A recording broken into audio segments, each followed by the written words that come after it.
I personally believe that being a mom or being a parent should never hinder you from growing professionally. Of course, it can slow you down, but you shouldn't let it kill your professional dreams or your career dreams.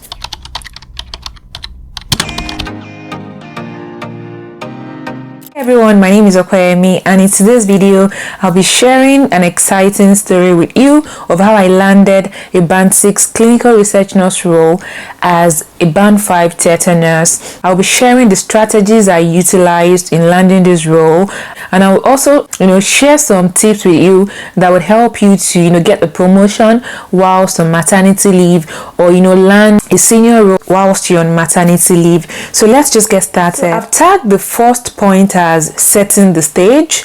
Setting the stage for your promotion whilst you're on maternity leave. So what I mean by setting the stage is establishing where your interest lies. So do you want a promotion or a senior role in this present field that you are, or present specialty, whatever it is? I mean, you may not be a nurse. I'm a nurse, but you may not even be a nurse. So do you want to grow in this particular field where you are, or you want to switch roles, you want to switch your field, or you want to even switch your career path? So I feel like first of all you need to establish that where do you have interest, where do you have skills and abilities. So in my own situation, I've worked in theaters for a very long time.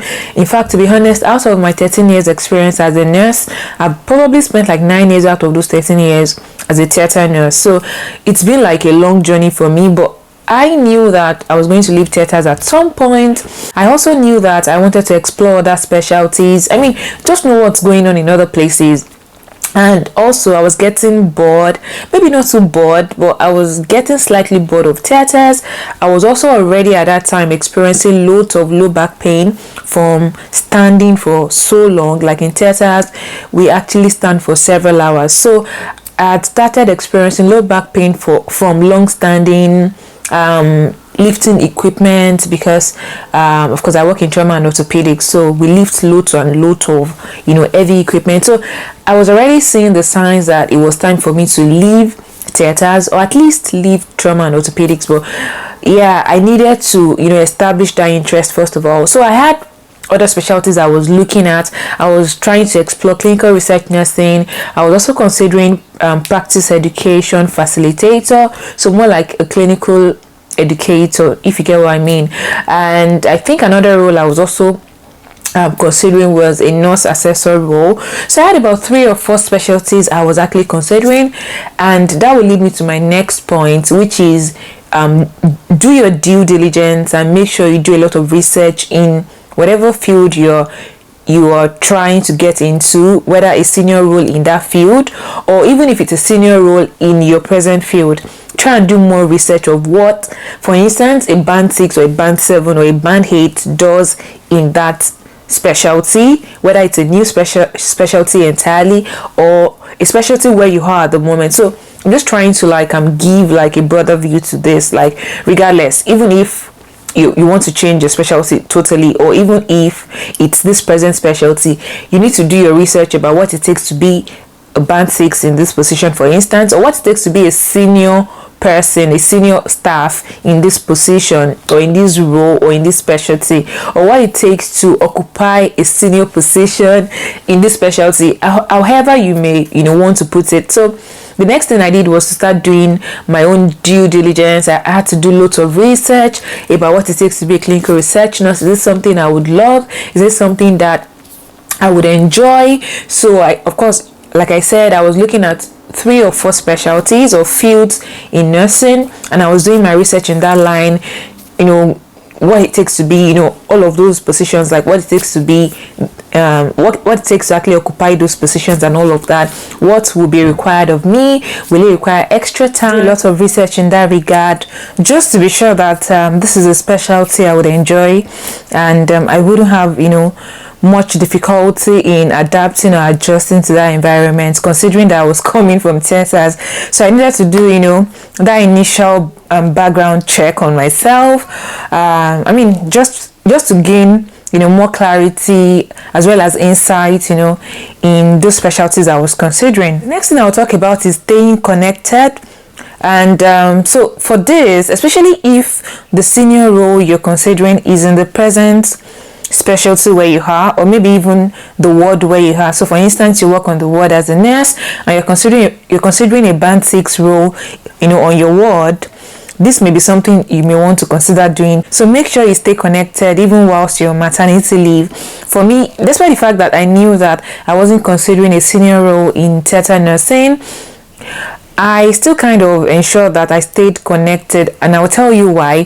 So I anticipated that there will be a new role, advertised for a practice education facilitator in theatres. Don't forget, that was also one of the specialties I was considering. So I knew they would put up that advert, right? So, and I was considering that specialty anyways. So even when I was on maternity leave, I made sure I was connected. I stayed connected. I was in the loop as regards to what was going on in my department. I was still replying emails. I mean, when your theatre manager or your line manager sends an email to everybody, right?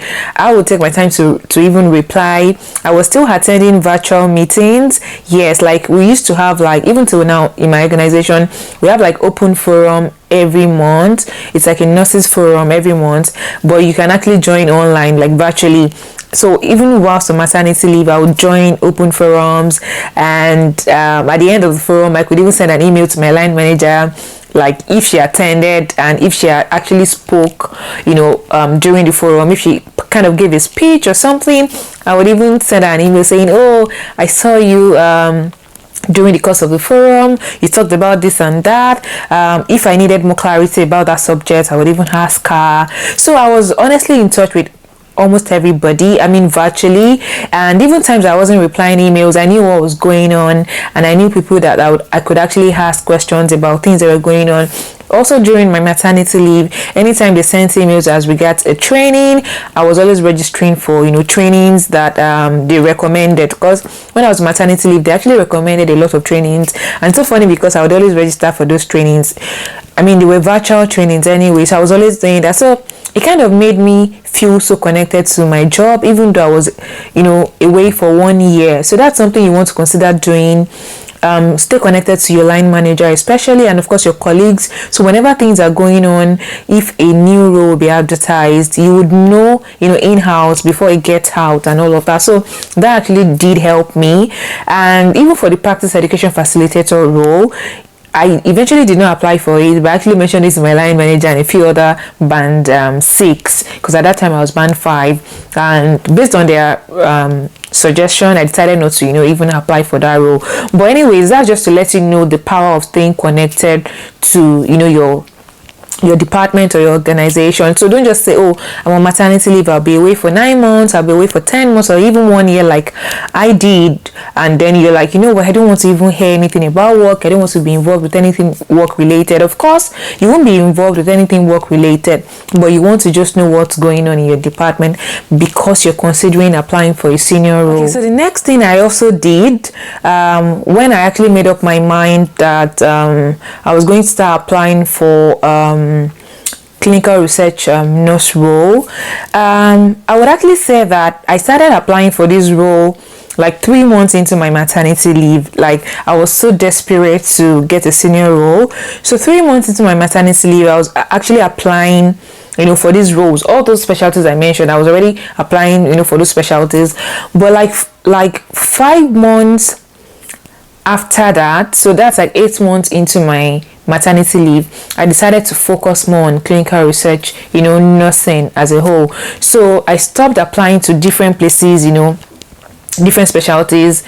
I started concentrating more on clinical research nurse roles, and I was doing a lot of applications per week. Like, sometimes I'll do 5 applications per week, and from that 8 months mark, I was already like applying every week in, week out. I was applying.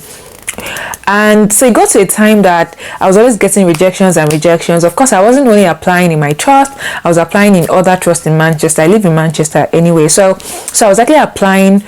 I was applying to a lot of trusts in Manchester. I didn't rely solely on my trust. I was even ready to change trust as long as it is still within Manchester. So Another thing I now did, which will bring me to my next point, which is go for job fairs. This really helped me. Don't forget, I mentioned that I'd been applying and I wasn't getting like positive feedback. I never even made it to the interview stage. Like, no one called me for an interview, and I was already getting disturbed, getting worried. I knew there was something I wasn't doing right. I just knew something was off somewhere, but I didn't know what it was. I tried reviewing my CV. I did a bit of adjustment, and honestly nothing was coming up. Anyway, so I went for a job fair because I love going for job fairs, but especially now that I'm looking for a job, I thought, okay, you know what, I need to go for job fairs. So I remember going online and I realized that there was a job fair going on in Manchester. Anyways, fast forward, I attended this job fair. It was organized by Manchester NHS, if I'm correct. Anyways, I got there to the venue of the job fair, and it's so funny because we really don't know the power or the benefits of actually attending job fairs. Sometimes we feel that we know a lot, but trust me, there's always something to learn, from job fairs. Anyways, so I went to this particular one, and guess what? The lady I met, the nurse, there were other people there, like other staff of that NHS, but the nurse that was there, one of the nurses, as soon as I looked at her ID, I realized that she's a practice education facilitator, one of those roles that I'd been applying for and I never got a slot, not even an interview slot. And she's band 7. So I'm like, so I had to just tell her, like, you know what, it's so funny because I've been applying for this role and I'd never gotten a positive feedback till now. I thought I'd applied to several places. I've actually made loads of applications, and I mean, it's been negative. And I also told her that I was also considering other specialties and all of that. Anyways, we got talking, and then she told me to make there was a particular adjustment she told me to make. That will be in another video. I'll probably make another video for this. And she told me, she said, because I'm band 7 and I actually employ band 5s, band 6 and all of that, so this is what we look out for in people's applications. I never knew there was a thing like, I knew, but I didn't know it in depth, if you get what I mean. Like, I didn't know it in details. Anyway, so she told me that the next set of applications you'll be doing, do this, do that, do this, do that. And that was exactly what I did. So the next set of applications I did, I went all out with what she actually told me. Now, this will bring me to the next point. Go for informal visits in your desired specialty, your desired field, that field where you want a promotion or you want a senior role. Go for informal visits. That actually was a game changer for me. So what I did, I remember I'd applied to 5 departments within my hospital now. So now I was now focusing on my hospital. Like, you know what, there's really no point changing hospital anyways. Let me just focus on my trust. So as soon as my trust was bringing out clinical research nurse roles, I was applying, and there was a particular time that they had like 5 adverts for senior clinical research nurses, and I went all out. I did all the applications. So I remember doing the application on today, and the following day I was already ringing them asking if I could come in for an informal visit. And before I actually went for an informal visit, so I think I went to work to see my manager for my revalidation. And as I left my line manager's office, it went well anyways, but as I left her office, I just decided to go to the clinical research nurse department, and I just spoke with one of the band 7s, and she just said, oh, have you actually tried coming in for an informal visit? And I said, oh, what's that all about? Like, I didn't realize there was a thing like informal visit, even though when you're applying for jobs at the bottom you find, contact say Opeyemi Goddess for an informal visit, but it just never occurred to me that it was big deal. And she told me, I think it would be useful for you at this stage to come for an informal visit and maybe even shadow research nurses. And I remember going back home that day, drafting all the contacts on all those applications, and then the following day I was already ringing people like, hey, I saw your contact on this job application, can I come in for an informal visit? And that was what I did. So I scheduled informal visits for the following week. I was pretty much going for informal visits from Monday to Friday. Like, I had one on Monday, Tuesday, Wednesday, Thursday, Friday. Like, I just decided that, you know what, this following week I'll be going for informal visits, and that was a game changer for me because I went to each of those departments. I shadowed clinical research nurses. I learned a lot of things that they do, besides all the things that checked online, all the things I'd learned online. And I remember they also told me the courses, quick courses I could go for, very short courses I could go for that would help my application. Guys, don't sleep on informal visits. They actually help. So when I got back home, like after I'd finished all the informal visits, I quickly booked for a course. It's called a Good Clinical Practice course. I did that in how many days? I can't even remember, but it was very quick. I made sure I completed it on time and I included it. So what I did, when I went for those informal visits, they also told me like the keywords, maybe not keywords, but they told me like the skills they actually require from their clinical research nurses. So now that I already knew the skills they wanted, I remember that day I actually just went to the library. I picked up all these applications, actually withdrew all those applications, more like cancelling all those applications I had made, and then I reapplied for these roles. 5 of them, I reapplied for them. Now I changed all the keywords in my previous application. So in this new application, I all the keywords that they had mentioned or the skills they had mentioned, I put them up in my supporting information. Don't forget, now I had completed that course that one of them mentioned to me in passing. I added that to my application, and it's so funny because more like a week after, I got slots for interview in all the 5 departments under clinical research nursing in my trust. It's so funny. So the way it is in my trust, like even though it's clinical research nursing department, they have sub specialties like renal, GI, hematology, lymphoma. Like they just have different specialties, subspecialties, so to say.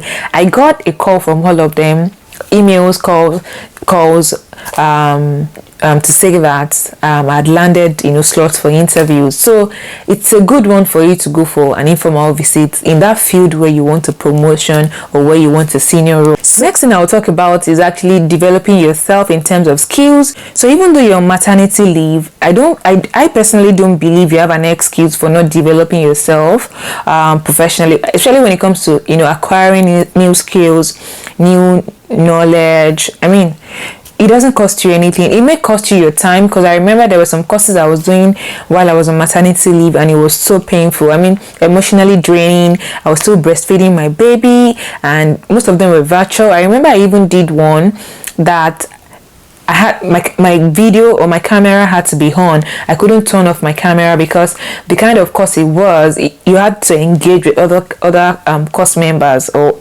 course-mates, if you guys get what I mean. So, and I was breastfeeding my baby. It was really very small at that time. So some of these courses might be very difficult for you to attend because you have a baby that you have to attend to.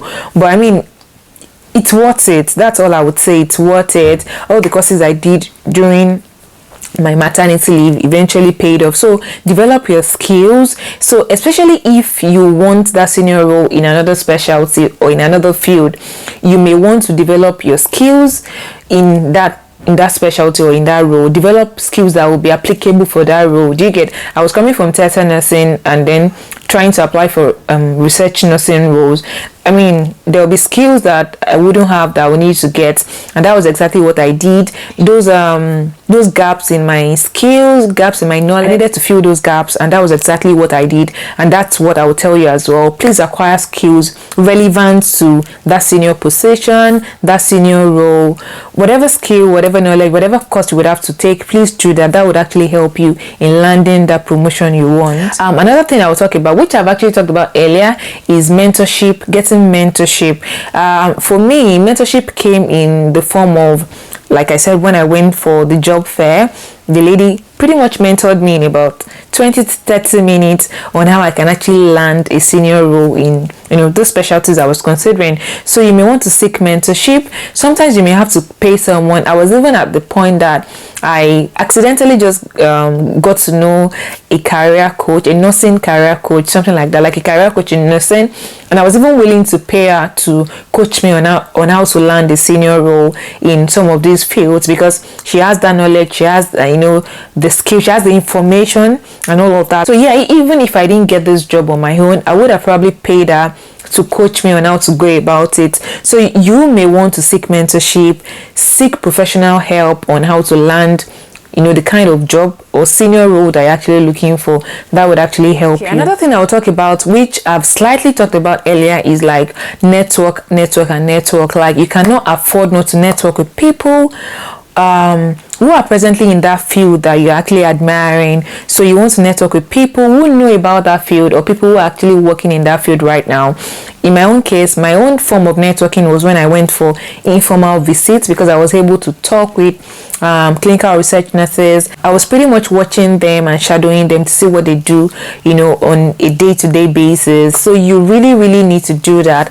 Schedule virtual visits, and of course physical visits. Network with people who know a lot about the specialty, who can give you the information you need. Okay, so I'll be rounding off in a minute, but I will try to compress the other points into maybe one. So let's just move to the phase of conducting my interviews. So I remember, like I said, I got feedbacks from those 5 specialties, right? Still under clinical research nursing, and they got back to me and they gave me slots for the interview. So the good thing about it is that 3 of them actually came together to organize an interview for me, and then 2 of them, so I had 2 interviews, but for 5 roles.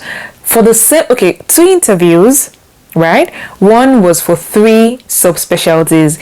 All these interviews were for clinical research nursing role, don't get me wrong, but like I said, there were subspecialties. So 3 of them came together. I think hematology, lymphoma, and one other one. I had an interview for that. GI and renal came together and they interviewed me. So I had 2 interviews. Now, I had the first interview first, where the 3 of them came together. The 3 band 7s in those subspecialties, right? They came together. And so this will bring me to my next point, that whatever feedback you get from, any of those interviews, work on those feedback so that your next interview will be better. And that was exactly what I did. So when I finished with the first interview, I knew I was lacking in some areas. I kind of knew they were a bit reluctant to hire me. I knew even before they called me the following day to tell me that they didn't feel I was good enough for that role. But I knew that they had some questions, because I had 0 experience, in clinical research nursing. I'd spent a lot of years, close to a decade in theater nursing. So they had a bit of reluctance. I could tell even during the interview, even though I was giving them the right answers, I was nailing those points, on the head. I knew that they were a bit scared that I wasn't going to perform well, considering that I had 0 experience, in this new field. So but the thing is, when they rang me to tell me I wasn't successful, I was very keen on them giving me feedback. Of course, they were happy to give me feedback, which was why they were calling.